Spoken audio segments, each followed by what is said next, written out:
65쪽 문제 1번입니다. 자, 2차 함수와 2차 방정식의 관계 정말 중요하죠. 이제 끝났고요. 그 다음에 2차 함수의 최대 최소인데요.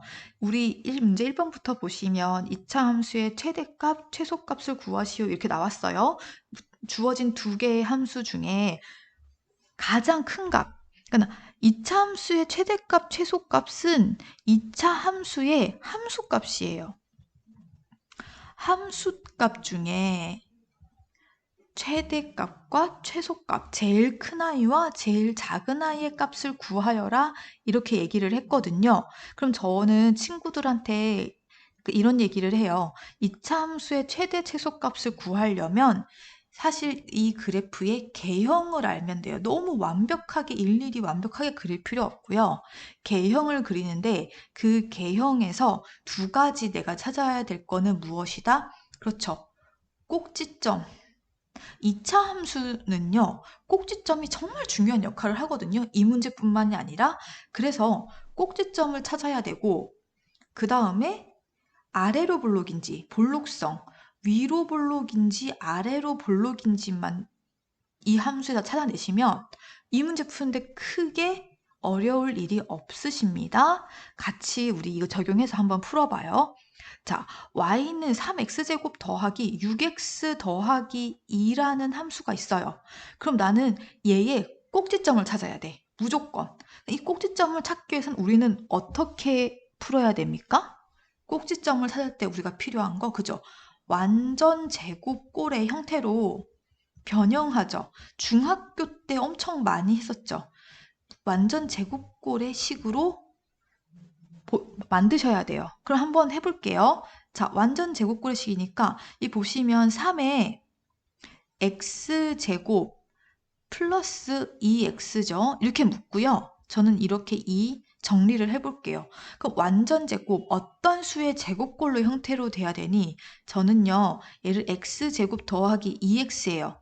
여기에다가 상수 무엇을 넣으면 3에 무엇의 제곱꼴로 만들 수 있어요? 그렇죠. 1이 들어가야 되죠. 그러면 x 플러스 1이 됩니다.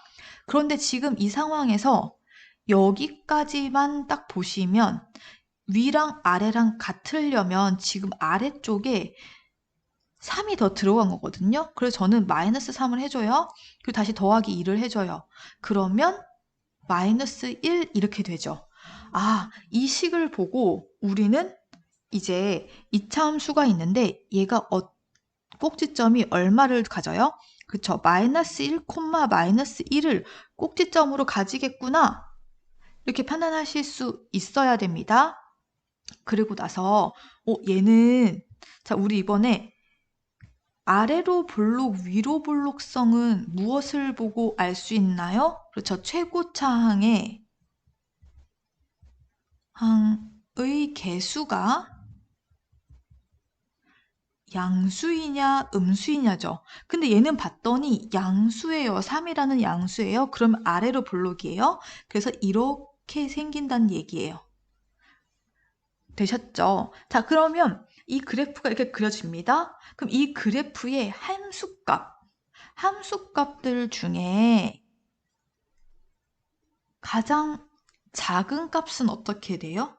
최소값, 함수값 중에 가장 작은 거? 그쵸, 이거 마이너스 1이 되죠.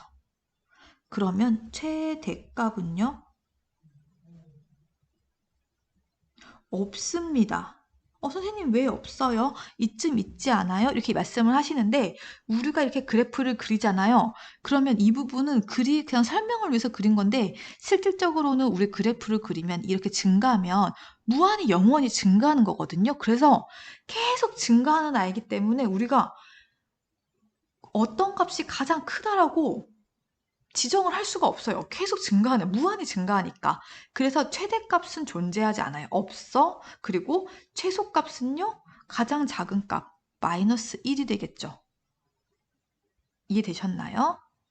자, 그 다음에 2번 또 볼게요. 2번도 일단은 어떻게 우리 완전 제곱꼴로 고치십니다. 자, 그러면 얘도 고치면 앞에 마이너스 2가 있으니까 마이너스 2로 묶읍시다. 그럼 x제곱 더하기 빼기죠. 4x 더하기 5 하면 위랑 아래가 같아요. 그런데 마이너스 2에다가 x제곱 마이너스 4x에다가 뭘 하면 마이너스 2에 x 뭐의 제곱 이렇게 될까요? 그쵸? 여기 마이너스 4x니까 얘는 4 넣으면 되겠죠. 그 말은 여기 마이너스 4니 마이너스 2 이렇게 되겠죠. 근데 이 위에 걸 봤더니 여기까지와 여기까지 비교를 해봤더니 여기에 뭐가 더 들어갔어요? 마이너스 8이 더 들어갔어요. 그럼 다시 빼줘야 되죠. 그래서 우리는 여기다가 마이너스 8을 해줘야 어떻게 돼요? 여기까지랑 이 위에까지랑 같아져요. 그런 다음 있는 그대로 플러스 5를 써주십니다. 그러면 여기 플러스가 돼야 되죠? 그러면 플러스 13이에요. 그럼 꼭지점 찾았습니다. 어디예요? 2,13을 꼭지점으로 가져요. 여기에 좌표를 일일이 축해서 하실 필요 없어요. 우리가 x좌편, y좌편 구하는 거 아니고 최대 최소만 단편적으로 물어봤을 때는 꼭지점과 그 다음에 개형만 하시면 돼요. 그리고 개형을 그려봤더니 최고차항이 음수예요. 그러면 위로 볼록이죠. 그쵸? 자, 그럼 이제 됐습니다. 최소값 얼마예요? 가장 작은 값. 얘는 아래로 무한히 뻗어나가는 선이거든요. 그럼 누가 제일 작은지 말을 할 수가 없죠. 그래서 없다 이렇게 쓰시면 되고 최대값 없은 가장 큰 함수값이죠. y값이죠. 함수값. 그래서 13 이렇게 쓰시면 되겠습니다. 2차 함수의 최대최소 앞에 썼던 2차 함수와 2차 방정식의 관계뿐만이 아니라 너무너무 중요한 단원이니까요. 이 단원은 꼭 학습하시길 바라겠습니다. 고3까지 편하실 거예요. 문제 2번에서 만날게요. 맞출 때까지 공부합시다.